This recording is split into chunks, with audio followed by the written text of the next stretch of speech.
अस्सलाम वालेकुम नाजरीन, आज की वीडियो में हम बात करेंगे इंटरनेशनल रिलेशंस की एक और इंतहाई इम्पॉर्टेंट थ्योरी की, और उसका नाम है कंस्ट्रक्टिविज़म। कंस्ट्रक्टिविज़म एक थ्योरी है जिसको कि हम देखते हैं कोल्ड वॉर के एंड में जो है ये थ्योरी वजूद में आई और इसकी दागबेल जो है वो पड़ी। इसने दरअसल रिफ्यूट किया रियलिज़म और लिबरलिज़म दोनों के जो एजम्पशंस थे, जिसमें कि वो मटेरियल पे बात ज़्यादा करते थे और वो एब्स्ट्रैक्ट की बात नहीं करते थे या आइडियाज़ की बात पे वो कम फोकस करते थे। तो कंस्ट्रक्टिविज़म ने उन दोनों के उन एजम्पशंस को रिफ्यूट किया और इन्होंने बताया, कंस्ट्रक्टिविज़म में बताया गया कि आइडियाज़ की, बिलीव्स की, नॉर्म्स की, वैल्यूज़ की, इसकी भी एक ख़ास अहमियत होती है और इसके बगैर आप वर्ल्ड पॉलिटिक्स को नहीं देख सकते, वरना आपका लेंस जो है वो इनकम्प्लीट होगा। अब लिबरलिज़म में, रियलिज़म में और कंस्ट्रक्टिविज़म में जो चीज़ें जो सिमिलर है वो ये है कि ये स्टेट को उसमें एक यूनिट के तौर पे देख रहे होते हैं। स्टेट को भी ये देखते हैं कि ये एक यूनिट है और इसका एक अहम रोल है, लेकिन फिर उस स्टेट के फंक्शंस के हवाले से वो क्यों अपने इंटरेस्ट को किस तरीके से प्रमोट करता है, वो तमाम चीज़ें जो है वो कंस्ट्रक्टिविज़म में जो है वो बताई जाती है। उस पे इनका फिर आपस में डिफरेंस होता है। कंस्ट्रक्टिविज़म जो है वो बेसिकली ह्यूमन अवेयरनेस के हवाले से बात करती है। वो ये बात नहीं करती कि स्टेट एक यूनिटरी एक्टर है तो स्टेट ने हर मौके पे इसी तरह की बात करनी है, बल्कि जब ह्यूमन बीइंग अवेयर होते रहेंगे तो वही स्टेट जो है वो आराम आराम से अपने बिहेवियर में मॉडिफिकेशंस लेके आता जाएगा। और ये सोशल कंस्ट्रक्टिविज़म की बात करते हैं। कंस्ट्रक्टिविस्ट जो हैं वो कहते हैं, वो जिस तरह एक बड़ा मशहूर मैक्सिम है इनका कि anarchy is what states make of it. मतलब अनार्की में स्टेट्स जो हैं वो अपनी मर्ज़ी की अनार्की को अपनी मर्ज़ी से इंटरप्रेट करते हैं। अनार्की इन इटसेल्फ कुछ भी नहीं है, ये मीनिंगलेस है। अगर एक स्टेट एक अनार्किक सिस्टम में, अगर इसकी एग्जांपल आप इस तरह ले लें कि अनार्की जहाँ पे कोई सेंट्रल अथॉरिटी नहीं होती उसको हम अनार्की कहते हैं। तो अगर फ्रेंड्स के बीच में अनार्की होगी तो वो अनार्की किसी और तरह की होगी, ठीक है। और अगर एनिमल्स के बीच में अनार्की होगी तो वो अनार्की किसी और तरह की होगी। तो बेसिकली कंस्ट्रक्टिविज़म में हमें ये बताया जाता है, या इसका जो कंस्ट्रक्टिविस्ट का जो मानना है वो ये है कि ये अनार्की बजाते खुद कुछ भी नहीं है। अनार्की को आप कैसे इंटरप्रेट करते हैं, दरअसल वही सब कुछ है। अब ये इंटरप्रिटेशन जो है, this is not which is material, ये आइडिएशनल लेवल पे एक चीज़ हो रही है। इस वजह से कंस्ट्रक्टिविज़म का जो बुनियादी काम है वो आइडियाज़ के साथ है और आइडिएशनल लेवल पे वो इन चीज़ों को देखा करता है। फिर इसमें ह्यूमन क्रिएशन, इन्वेंशंस का भी एक रोल इसमें आता है इंटरनेशनल सिस्टम के अंदर, लेकिन वही बात है कि फिर ये सेट ऑफ आइडियाज़ हैं जो कि उन तमाम चीज़ों को या ह्यूमन क्रिएशंस को या इन्वेंशंस को जो है वो आगे कारगर बनाता है या नाकाम बनाता है या ख़तरनाक बनाता है, वो जो भी है वो फिर उस तरीके से। तो आइडियाज़ को मटीरियल फोर्सेस के ऊपर जो है वो फ़ौक़ियत दी गई है, और इस वजह से मैं ज़ाती तौर पे भी कंस्ट्रक्टिविस्ट अप्रोच को काफ़ी रियलिटी के करीब तर मानता हूँ। जब इसको हम पढ़ते हैं तो हमें लगता है कि ये रियलिटी के काफ़ी करीब तर है। ना ही सिर्फ रियलिज़म आपको चीज़ें एक्सप्लेन करने में मददगार साबित हो सकता है, और ना ही सिर्फ लिबरलिज़म आपको चीज़ों को एक्सप्लेन करने में मददगार साबित होता है। कंस्ट्रक्टिविस्ट जो वेंडट है वो कहते हैं कि जो एक बड़े मशहूर कंस्ट्रक्टिविस्ट हैं, अलेक्जेंडर वेंडट है, वो कहते हैं कि बरतानिया के पास 500 न्यूक्लियर वेपन्स हैं, नॉर्थ कोरिया के पास 5 न्यूक्लियर वेपन्स हैं, लेकिन बरतानिया के वो 500 न्यूक्लियर वेपन्स को हम ख़तरनाक कंसिडर नहीं करते। अमेरिका की बात हो रही है या वेस्टर्न वर्ल्ड की बात हो रही है, ख़तरनाक कंसिडर नहीं कर रहे, लेकिन नॉर्थ कोरिया के उन 5 वेपन्स को, न्यूक्लियर वेपन्स को हम ख़तरनाक कंसिडर करते हैं अपने सर्वाइवल के लिए, अपनी सिक्योरिटी के लिए। तो इस हवाले से फिर वो कहते हैं कि ये तो असल में न्यूक्लियर वेपन्स हमारे लिए थ्रेट नहीं है, बल्कि इन न्यूक्लियर वेपन्स की इंटरप्रिटेशन, इससे हम क्या मीनिंग उठाते हैं, वो हमारे लिए एक थ्रेट है। न्यूक्लियर वेपन्स बजाते खुद हमारे लिए थ्रेट नहीं है। तो ये चीज़ें कंस्ट्रक्ट की गई हैं, ये आइडियाज़ कंस्ट्रक्ट किए गए हैं हमारे माइंड्स के अंदर कि ये चीज़ ख़तरनाक है, हालांकि वो कम क्वांटिटी में है। शायद उनकी मार करने की रेंज, कैरियर्स भी उनके पास इतने ना हो कि वो पहुंच सके वेस्टर्न वर्ल्ड तक। दूसरे साइड पे with in the western world कितने सारे न्यूक्लियर वेपन्स पड़े हुए हैं, लेकिन उनको हम ख़तरनाक नहीं कंसिडर करते। तो ये हमारा परसेप्शन है जो ओवर द ईयर्स बना दिया गया है कि फ़लाँ टाइप ऑफ सोचने वाले लोग जो हैं वो आपके लिए ख़तरनाक है, और इस तरह की सोच रखने वाले लोग चाहे उनके पास कितना ही मौलिक हथियार क्यों ना हो, वो आपके एग्जिस्टेंस के लिए कोई थ्रेट नहीं है। तो दिस इज़ कंस्ट्रक्टिविज़म, ये कंस्ट्रक्ट की जा रही है, ये जो रियलिटी या ये जो परसेप्शन है इसको कंस्ट्रक्ट किया जा रहा है। और इसी वजह से कहते हैं कि perception is stronger than reality. ठीक है, यही वो वजह है कि कंस्ट्रक्टिविस्ट असल में ये बात कर रहे होते हैं। अब इसमें थोड़े से हम आ जाते हैं कंस्ट्रक्टिविज़म की कुछ बुनियादी चीज़ों को डिस्कस करने की तरफ आते हैं, ताकि हम इसके कोर एजम्पशंस वगैरह पढ़ लें। और इसमें अब कंस्ट्रक्टिविज़म में एक जो बुनियादी चीज़ है जो अभी तक हमने डिस्कशन की है, फिर अगर इसको हम ब्रेक डाउन करेंगे तो हमारे पास जो एक बुनियादी चीज़ है कि नेशन स्टेट्स जो है वो एक, दे आर नॉट अलाइक, ये एक जैसे नहीं हैं।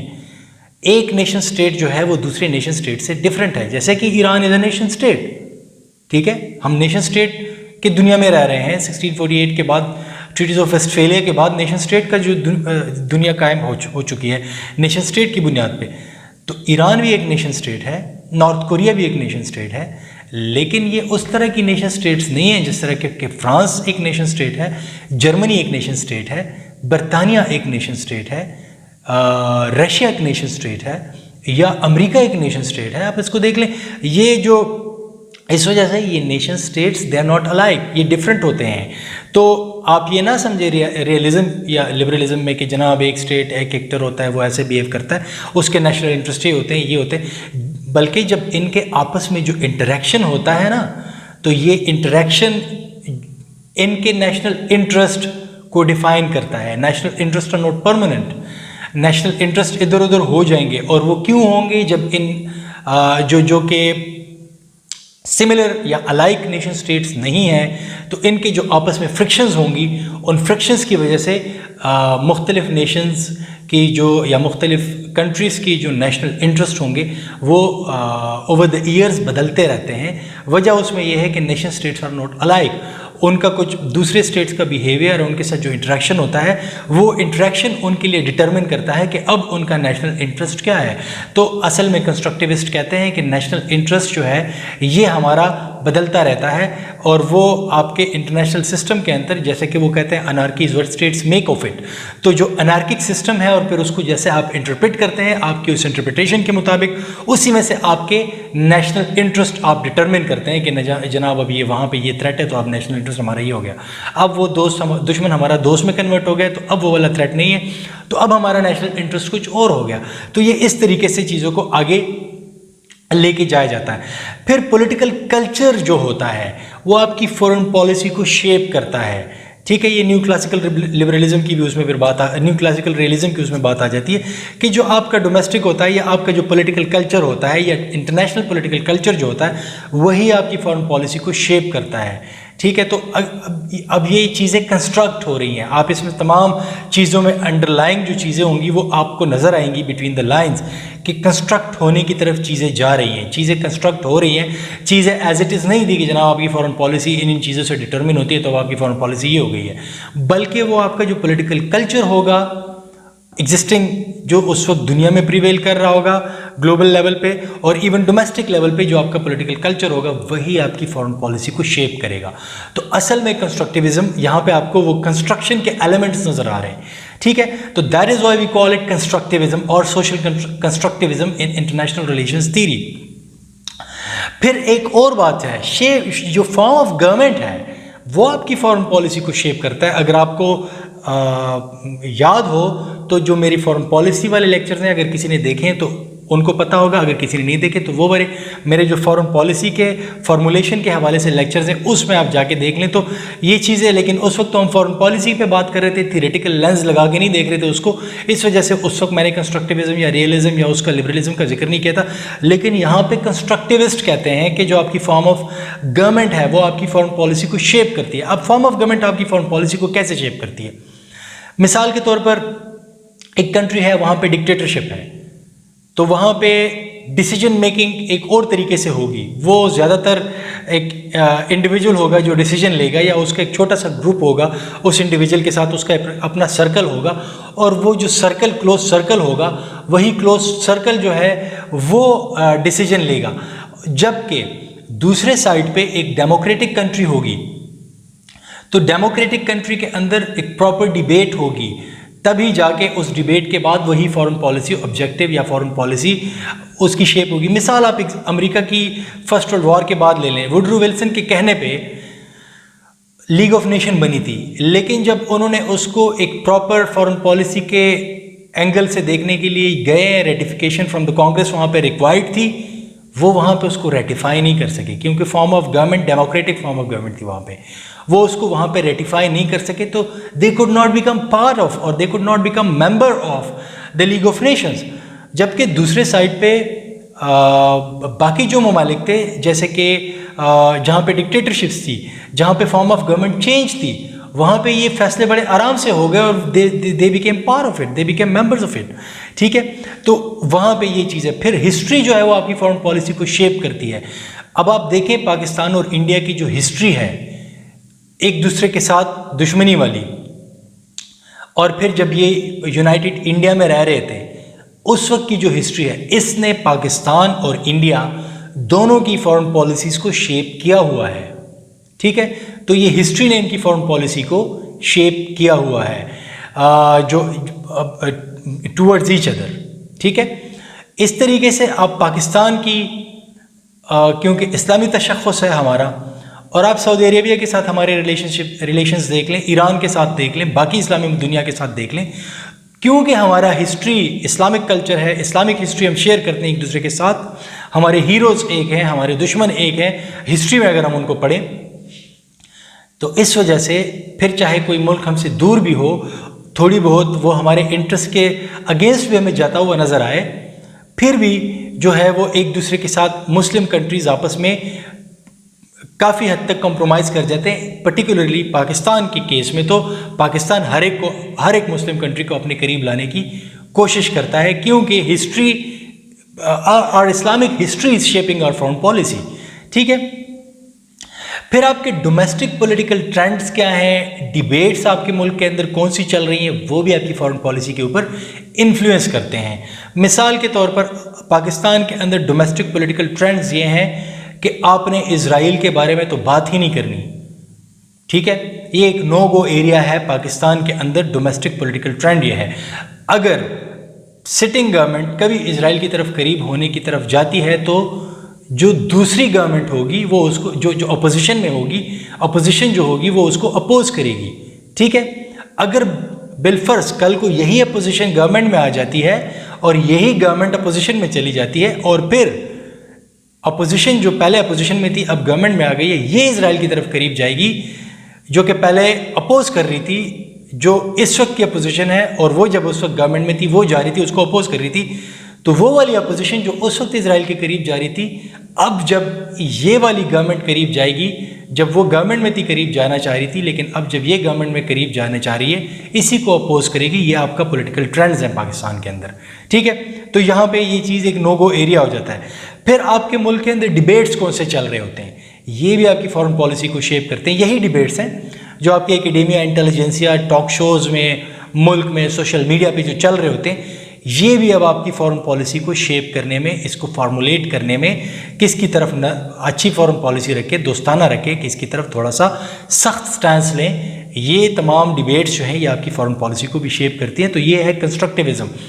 ये चीज़ें, ये बिहेवियर, ये जो स्टेट का जो बिहेवियर है, इट इज़ बीइंग कंस्ट्रक्टेड। ठीक है, ये इंट्रिंसिक नहीं है, इसको कंस्ट्रक्ट किया जाता है। फिर कंस्ट्रक्टिविज्म में एक और चीज़ है, वो कहते हैं कि states have got their identities रियासतों की अपनी आइडेंटिटी, जैसे हम कहते हैं इस्लामी तशख़्ख़ुस पाकिस्तान का, ठीक है, अमेरिका की क्या आइडेंटिटी है, यूनाइटेड स्टेट्स ऑफ अमेरिका की बात कर रहा हूँ, उनकी क्या आइडेंटिटी है, वो डेमोक्रेटिक प्रिंसिपल्स के लिए खड़े होने के लिए वो कहते हैं कि जनाब हमारी ये आइडेंटिटी है कि दुनिया में जहाँ पे भी डेमोक्रेटिक नॉर्म्स और वैल्यूज़ की बात होगी और उसकी वायलेशन की बात होगी, हम उनके अगेंस्ट खड़े होंगे और हम इनको प्रमोट करना चाहेंगे हमेशा, फ्रीडम को, फ्रीडम ऑफ स्पीच को, फ्रीडम ऑफ एक्सप्रेशन को, ठीक है, इंडिविजुअल लिबर्टी को, इसको हम प्रमोट करेंगे। तो ये उनकी आइडेंटिटी है। जबकि दूसरी साइड पे मुख्तलिफ ममालिक की मुख्तलिफ आइडेंटिटीज़ होती हैं, जैसे कि सोवियत यूनियन की आइडेंटिटी कम्युनिज्म थी, सोशलिज्म थी, वो उसको प्रमोट कर देते, ठीक है। तो ये आइडेंटिटीज़ जो है ये आपकी स्टेट्स की होती हैं। ये ऐसा नहीं है कि स्टेट्स एक यूनिट है, जैसे कि रियलिज्म में कहा जाता है कि जनाब तमाम स्टेट्स यूनिट्स हैं और वो रोबोट्स की तरह अपने अपने इंटरेस्ट की तहफ़्फ़ुज़ करते हैं और सब तकरीबन ऑलमोस्ट एक जैसे यूनिट्स और एक जैसा बिहेव करते हैं, बल्कि नहीं, उनकी अपनी आइडेंटिटीज़ होती हैं, they behave according to their identities, ठीक है ना। फिर इसी वजह से ये जो इनकी आइडेंटिटीज़ होती हैं ये इनकी इंटरेक्शन को एक दूसरे के साथ इन्फ्लुएंस करती है, स्टेट की जो आइडेंटिटीज़ होती हैं।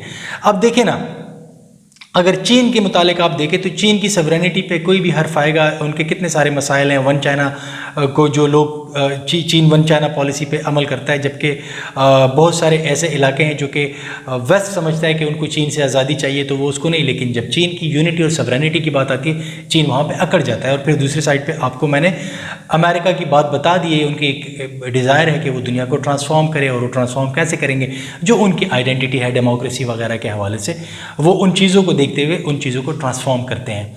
फिर एक और बात आ जाती है कंस्ट्रक्टिविज्म में, इसके असल में दो पार्ट्स हैं।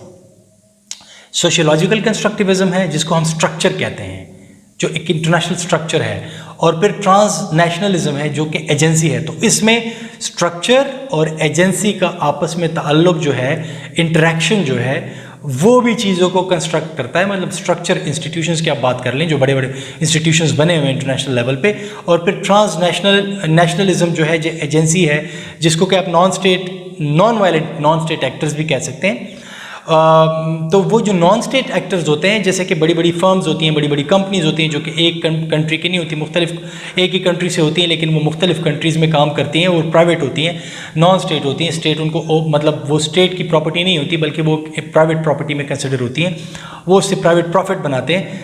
इनका और जो स्ट्रक्चर है इंटरनेशनल सिस्टम में, इनका आपस में इंटरेक्शन, तो ये अपना इन्फ्लुएंस भी स्ट्रक्चर के ऊपर डालते हैं, और जवाब में जो स्ट्रक्चर के नॉर्म्स, रूल्स एंड रेगुलेशंस हैं, उससे इनका ये जो एजेंट है, इनका भी बिहेवियर चेंज होता है। तो ये दोनों म्यूचुअली अपने इंटरेक्शन से एक दूसरे को कंस्ट्रक्ट करते रहते हैं, ठीक है।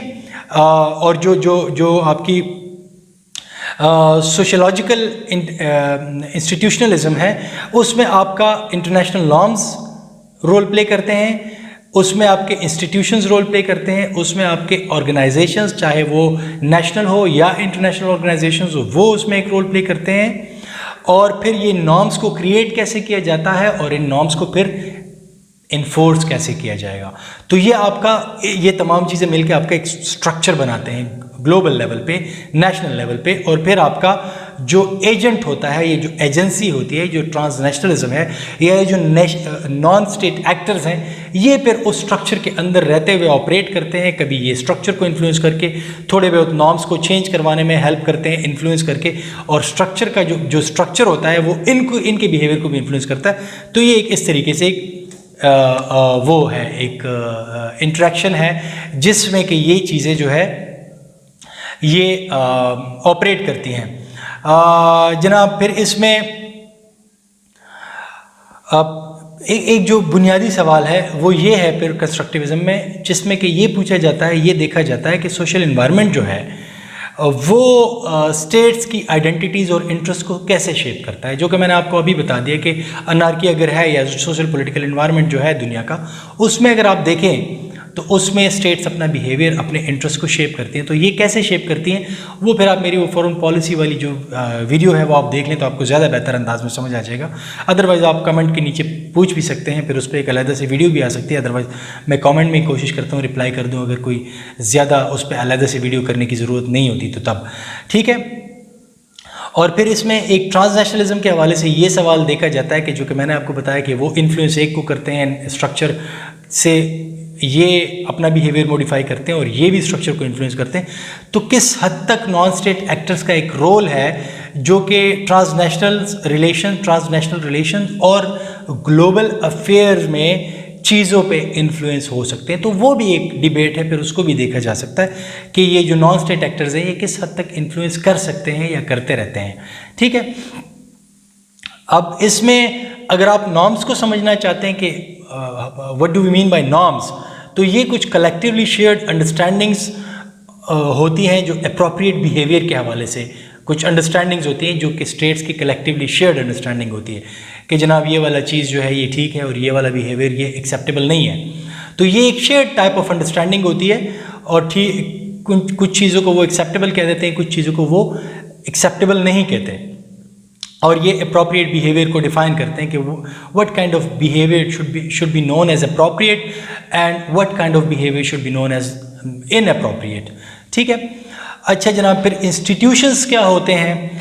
तो ये कुछ सेट ऑफ रूल्स होते हैं कॉरपोरेट, ये एक आपस में कॉपरेट करने की भी बात करते हैं, कम्पीट करने की भी बात जो हो रही होती है जो इंटरनेशनल सिस्टम में मौजूद है। तो ये इंस्टीट्यूशन वो सेट ऑफ रूल्स देती हैं, वो डिराइव करती हैं ये तमाम चीज़ें उन नॉर्म्स उन वैल्यूज़ से, वो इंस्टीट्यूशंस, और ये वो सेट ऑफ रूल्स दे देते हैं जिसमें कि आप कॉपरेट भी करेंगे, आप कम्पीट भी करेंगे, चाहे वो आप कॉरपोरेट वर्ल्ड की बात करें, चाहे वो आप स्टेट लेवल पे बात करें। कॉपरेशन और कंपटीशन के लिए कुछ रूल्स जो हैं वो इंस्टीट्यूशंस आपको दे देते हैं। और फिर ऑर्गेनाइजेशंस भी होती हैं, ये कुछ इंस्टीट्यूशंस होते हैं जिनके पास ऑटोनॉमी होती है इस इंटरनेशनल सिस्टम के अंदर, और वो उसको यूज़ करते हुए कुछ चीज़ों को रेगुलेट करने की कोशिश करते हैं। ठीक है, तो ये फिर इस तरह हो जाता है। अच्छा जनाब, फिर कंस्ट्रक्टिविज़म की जो अगर बुनियादी बात हम देखें कि वो कहते हैं कि international relations are socially constructed. ठीक है, social constructivism in international relations अगर आप देखें तो वो यही है कि international relations are socially constructed. ये नंबर एक बात होगी। फिर इसमें जो मैंने आपको बताया कि it's a combination of the structure and the agency. ठीक है ना, सोशोलॉजिकल इंस्टीट्यूशनलिज्म का और ट्रांसनेशनलिज्म का, it's a combination of that. ये ऐसा नहीं है कि सिर्फ आपका स्ट्रक्चर है बाकी कुछ नहीं है, बल्कि यहाँ पे एजेंसी का इट्स अ कम्बिनेशन, इंटरेक्शन से ये चीज़ें बनती है, जैसे कि मैं पीछे एक्सप्लेन कर चुका हूँ, लेकिन आपके लिए मैं इस वक्त इसको सिंप्लीफाई कर रहा हूँ कि ये इसका एक और है। फिर इसमें नॉर्म्स जो है ना वो सोशल इन्वायरमेंट ऑफ स्टेट्स को क्रिएट करने में बहुत अहम किरदार अदा करता है।